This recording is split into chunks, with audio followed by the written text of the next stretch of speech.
Do you remember the smell? Not a perfume smell, not a candle smell, the real kind, the kind that met you at the front door before you even had your hand on the knob. Neck bones and onions simmering since 6 in the morning, low and slow on a gas burner that clicked 3 times before it caught. Cornbread in a cast iron skillet, the edges gone dark and crisp the way nobody makes it anymore. A pot of something on every eye of the stove, and a woman standing in the middle of all of it who never once looked at a recipe because the recipe was in her hands. Do you remember going to the butcher and reading those little handwritten tags? Pig feet, 19 cents a pound, hog maws, 22 cents, oxtails, and this was before anybody called them a delicacy, 40 cents on a good week. You looked at that tag, you counted what was in your pocket, and you did the arithmetic the way your mama taught you, quick and quiet. So nobody around you could tell you were doing it. How did something born from struggle end up tasting so much like home? That is the question underneath all of this. And I think if you lived it, you already know the answer. You just haven't had anybody sit down and say it plainly in a long time. Well, come on in, pull up a chair. My name is Mama Lou, and today we are going back all the way back to 30 cheap soul food dishes that fed families across the South on almost nothing. 30 dishes that came out of empty cupboards and hard times, and the kind of love that doesn't need money to work. Some of these you ate every week, some of them you forgot you even knew. And one of them, you hold on until we get near the end. One of them hides a truth that nobody in your family ever said out loud, but everybody understood. Stay with me for that one. It is worth the wait. Now, before we begin, let me say one thing plainly, because I want us to be in the right spirit for this. These dishes were not born from lack of imagination. They were not what people ate because they didn't know any better. Every single one of them came out of extraordinary ingenuity. The kind of thinking that looks at a pig's ear and sees a meal, that looks at yesterday's cornbread and sees tomorrow's breakfast, that looks at a pot of beans and sees a way to get 6 children through a Tuesday. That is not poverty thinking, that is genius. And I want you to hold your head up the whole time we talk about it, because you come from people who could do something most folks today couldn't even begin to figure out. All right, let's go through them one at a time and let each one have its moment. Number 30, pot liquor and cornbread. Now, this one goes so far back, it almost doesn't have a starting point. Pot liquor is the liquid left in the bottom of the pot after you've cooked your greens, collards, mustard greens, turnip greens, it didn't matter which. That dark, salty, smoky broth was so rich in vitamins and minerals that doctors in the 1930s actually wrote about it. And what did you do with it? You took your cornbread, the day-old kind, the heel piece, the crumbled bits nobody wanted, and you dunked it straight in. Some folks drank it like soup from a cup. Children got it when they were sick. It cost nothing because it was what was left. And it was perfect, number 29. Fried fatback, a slab of salted fatback cost next to nothing at any southern grocery in the 1940s and 50s. You sliced it thin, you put it in a dry cast iron skillet, and you let the fat render out slow. The whole house filled up with a smell that is hard to describe to someone who never knew it. Salty and rich and a little smoky like the best bacon you ever had, but deeper. You ate it with biscuits. You used the drippings to season everything else you cooked that week. One slab of fatback stretched across 5 or 6 meals if you were careful, and most people were careful. Number 28. Hoe cakes. Not pancakes, hoe cakes. Flat, thin cornmeal cakes cooked in a little lard on a griddle or a skillet, sometimes plain, sometimes with a little onion worked in.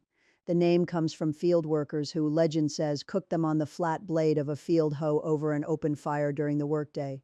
By the time they made it to home kitchens, they were still simple. Just cornmeal, water, a pinch of salt, a hot pan. They were ready in 10 minutes and they went with anything. Beans, greens, a piece of fish. They were Tuesday, they were every day, number 27. Cracklin cornbread.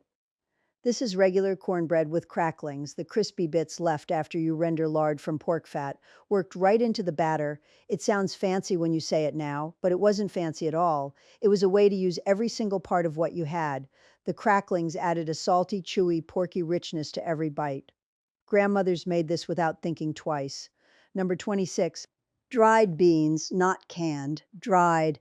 A 1 pound bag of dried pinto beans or navy beans or black-eyed peas cost a dime, maybe 15 cents, well into the 1960s. You soaked them overnight in cold water. You threw in a ham hock or a piece of fat back, some onion and garlic, salt and pepper, and you let them cook for hours, low, slow, until the pot smelled like something your whole family would argue over who got the last bowl of, fed 6 people easily, sometimes 8. The liquid they cooked in was thick and savory, and you soaked your cornbread in it and called it a meal because it was number 25, rice and gravy. Down in Louisiana, this was the heartbeat of the table. Any gravy you made from a smothered pork chop, from a piece of chicken, from a beef roast, you saved every drop. You poured it over a bowl of plain cooked rice, and that was supper. The rice was cheap, the gravy was free because it came from whatever meat you'd already cooked. Children grew up thinking this was the best thing in the world. And honestly, they were not wrong. Number 24, neck bones. Pork neck bones were the cut the butcher had the hardest time selling, which meant they were always cheap, which meant the women who knew, they bought them by the bag. You simmered neck bones for hours with onion, with garlic, with a little vinegar sometimes, until every bit of collagen in those bones broke down into the broth and the meat fell away in soft, tender shreds. You ate them with rice, with beans, with greens. The bones themselves you put in your mouth and worked every last bit of flavor out of them because nothing was wasted. Nothing. Number 23, fried pork chops and flour gravy. A thin pork chop seasoned with salt and pepper and garlic powder, dredged in flour, fried in a cast iron pan in a little oil until golden. Then you made your gravy right in the same pan, flour, drippings, a little milk or water, and it came together in 5 minutes. Cost maybe 30 cents for the whole pan. Tasted like a sundae even on a Wednesday. Number 22, snap beans and new potatoes. This one saved people in ways that don't get talked about enough. In the summer, when gardens were producing, you went out in the morning and you snapped green beans, sitting on the porch, children helping. A big bowl between you, and you put them in a pot with small new potatoes, a piece of smoked meat, some salt and water, cooked it down until the potatoes were tender and the beans were soft and deeply flavored. It was a complete meal from the garden and the smokehouse, and it cost almost nothing if you'd put in the work of growing it. Some families survived an entire August on snap beans and new potatoes, and they remember those Augusts fondly. Number 21, cornmeal mush. This was breakfast when there was nothing else. You stirred cornmeal into boiling salted water until it thickened into a porridge, smooth, warm, filling. You could eat it plain or with a little sorghum molasses drizzled over the top, or with a pat of butter if you had it. In some houses, it cooled overnight, sliced into squares the next morning, and fried in a little fat until crispy on the outside. 2 meals from the same pot of mush. That is efficiency you cannot teach in school. Number 20, sweet potato pie, not pumpkin. Sweet potatoes grew in southern soil like they were trying to help. You boiled them, mashed them smooth, mixed in eggs, sugar, butter, cinnamon, nutmeg, a splash of vanilla, poured it into a simple pastry shell, and baked it until it set with a slight wobble in the center. It was dessert, and it was special, and it was possible even when money was short because sweet potatoes cost almost nothing, and eggs came from the yard. Every grandmother had her version, and every grandmother believed hers was the right one, and they were all correct. Number 19, smothered chicken. You took a whole chicken, or the pieces that cost least, the legs and thighs, and you browned them in a heavy pot, then buried them under a thick, slow-cooked gravy of onions and bell pepper and a little flour and broth. You covered that pot and you let it go on low heat until the chicken was falling off the bone tender and the gravy had gone deep brown and silky. This was Sunday dinner. This was company dinner. This is what you put on the table when you wanted the people you loved to feel taken care of, and it cost maybe $1.50 for the whole pot in 1962. Number 18, chitterlings. Now I know some of you just made a face and I want you to stay with me. Chitterlings, hog intestines, cleaned and slow cooked for hours with onion and vinegar and seasoning, were the cut that came free or nearly free because nobody else would buy them. Black families in the South and later in northern cities turned them into a dish that became a ritual. You smelled them cooking from a block away and you knew what house you were going to. They were for the holidays, they were for the people who put in the work of making them. They were not for everybody, and that was fine. They were for the people who knew number 17, pinto beans and ham hocks, similar to dried beans but worth its own moment because the ham hock changes everything. A ham hock, that knuckle of smoked pork, simmered with pintos for 3 or 4 hours, gave the pot a smokiness and a depth that made you close your eyes when you took the first bite. Cost maybe 50 cents for the hock and 15 cents for the beans in 1955, served with cornbread, served with hot sauce on the side. Perfect. Number 16, collard greens. A bunch of collard greens cost almost nothing. You stripped the leaves from the tough stems, tore them into pieces, and put them in a pot with smoked meat and onion and broth and a pinch of red pepper flakes. Cooked them low and slow for hours until they were dark and silky and the pot liquor at the bottom was almost black with flavor. You needed your cornbread. You needed a bowl big enough. Everything else was taken care of. Number 15, fried catfish. Southern rivers and creeks gave up catfish freely to anyone with a line and a little patience. You dredged it in seasoned cornmeal. You fried it in hot oil in a cast iron skillet until golden and crispy, and you set it on a paper bag to drain, with hot sauce and a squeeze of lemon, with hush puppies if you had the extra cornmeal on a Friday, almost always on a Friday. Number 14, hush puppies. Small balls of seasoned cornmeal batter dropped into the same hot oil you just fried your fish in. Golden outside, soft and steamy inside. Story goes they got their name from cooks who tossed them to barking dogs to hush them up while the good food was being made. Whether that's true or not, they were done in 3 minutes and they disappeared from the plate in about the same amount of time. Number 13, turnip greens with dumplings. In some parts of the South, particularly Georgia and the Carolinas, cooks dropped small cornmeal dumplings right into the pot of cooking greens and let them steam until they were firm and full of that smoky pot liquor flavor. It turned a side dish into a whole meal. It was the kind of move that only someone very clever and very experienced would think to do. The women who made it didn't call it clever, they just called it dinner. Number 12, crackers and cane syrup. I want you to think about the simplest possible thing you could put on a table and still feel satisfied. A sleeve of saltine crackers and a jar of cane syrup, the dark, thick molasses adjacent syrup made from pressed sugar cane, and you had an after-school snack, a late-night something, a child's whole world for 20 minutes on a slow afternoon. The saltines cost a dime, the syrup lasted weeks. It is one of those combinations that sounds almost too simple to mention.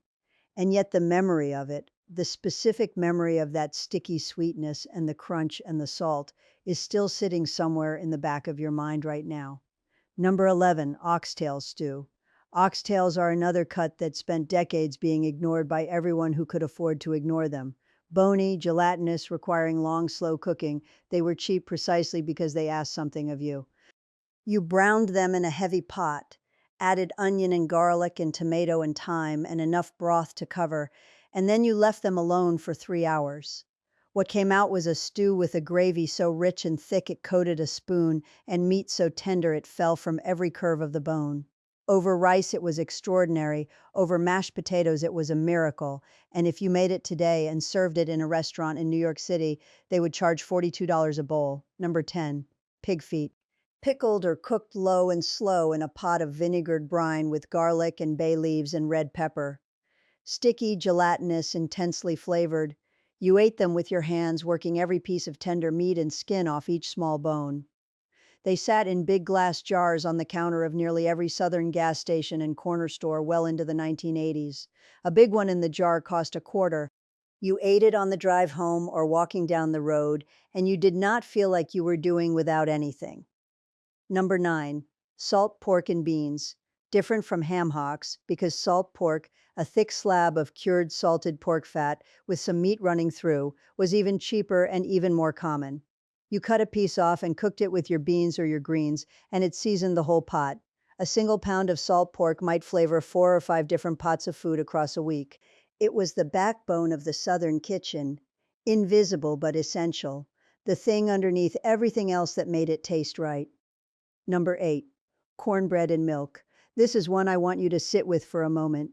You took a wedge or a piece of crumbled up cornbread. You put it in a glass or a bowl. Some people used a tall glass. Some people used a cereal bowl. And you poured cold milk over it. Buttermilk if you had it. Sweet milk if you didn't. You ate it with a spoon. It was breakfast. It was a late supper. It was something you ate when you were tired and didn't want to cook and needed something that felt like home. Children ate it.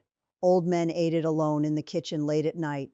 It required nothing except cornbread and milk and a quiet moment, and it gave back more than you put in. Number 7, liver and onions. Beef liver was one of the cheapest cuts at the butcher for most of the 20th century. You sliced it thin, you soaked it in milk to take the bitterness out, you dredged it lightly in seasoned flour and cooked it fast in a hot pan with butter and sliced onions that had gone soft and golden. Liver toughens fast, so you had to pay attention. But the women who made it knew exactly when to pull it, served over rice or with mashed potatoes. High in iron, high in everything your body needed. The children didn't always love it, but the children ate it. And when they got older and their knees started to hurt and their energy flagged, they found themselves craving it and not quite understanding why. Number 6, fried apple hand pies. Dried or fresh apples cooked down with sugar and cinnamon and a pinch of nutmeg until they were soft and jammy, then spooned into circles of simple biscuit dough, folded over, pressed at the edges, and fried in a skillet. No oven needed. No special equipment. Golden and crispy outside, sweet and spiced inside.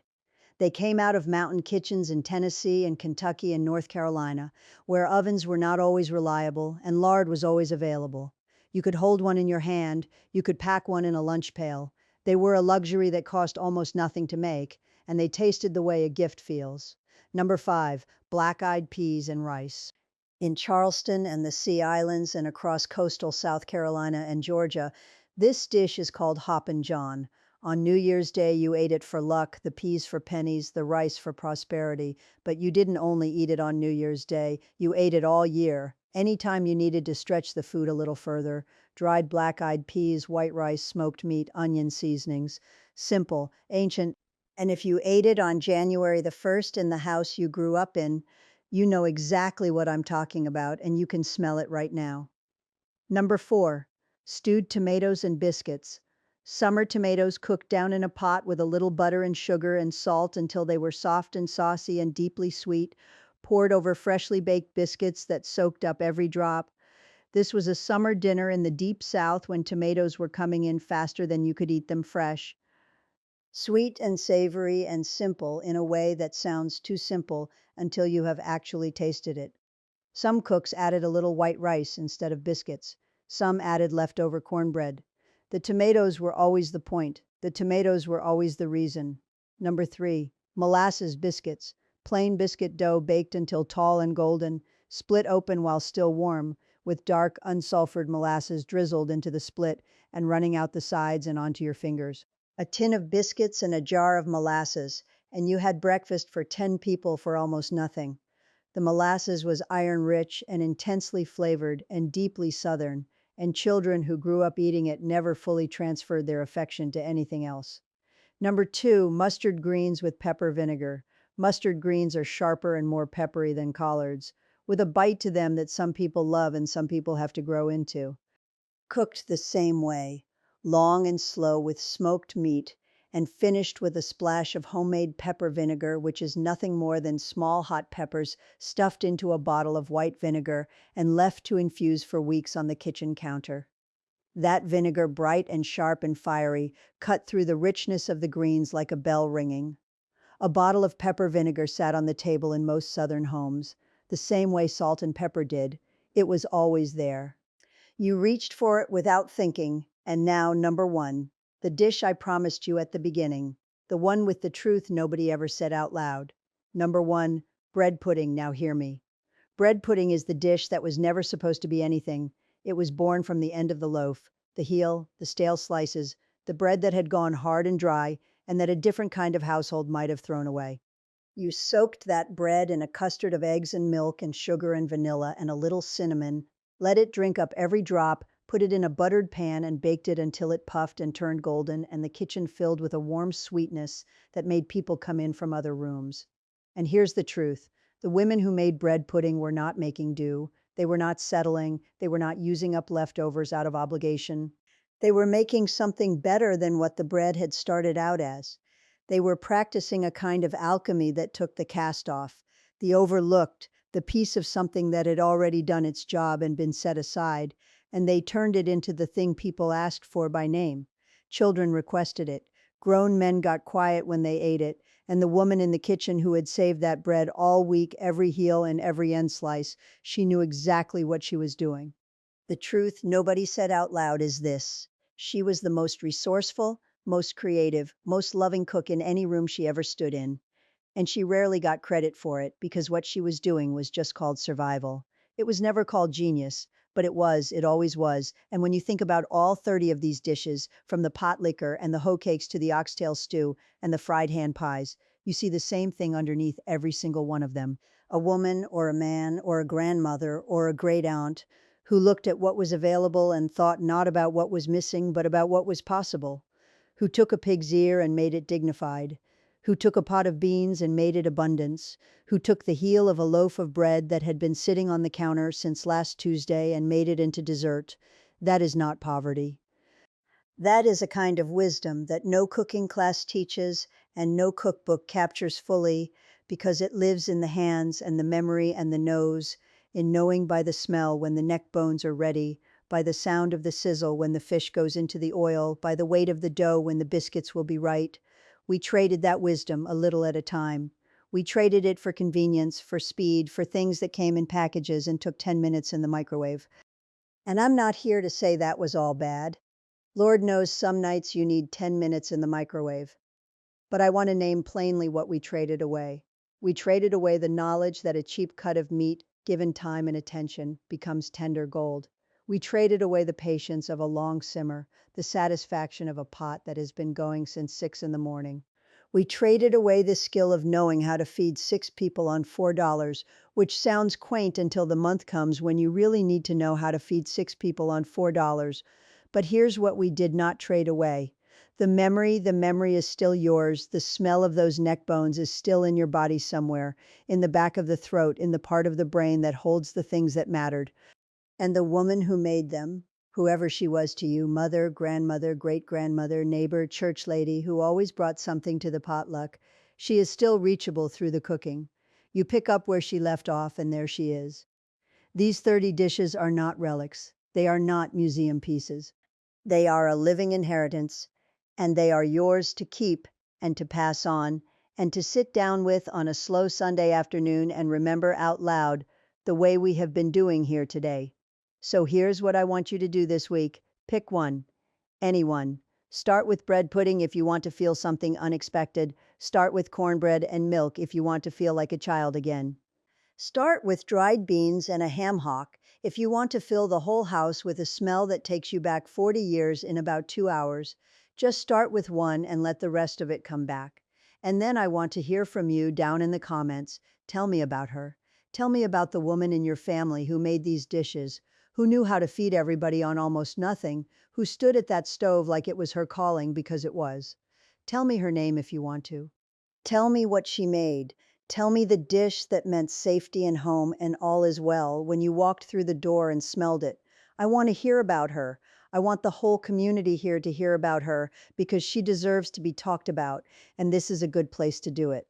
Next time, we are going back again to something else that has almost been forgotten, something else that the people who lived it deserve to remember with their heads held high. You do not want to miss it. And until then, thank you for sitting here with me today. Thank you for remembering. Don't forget to subscribe so you never miss another trip back to yesterday.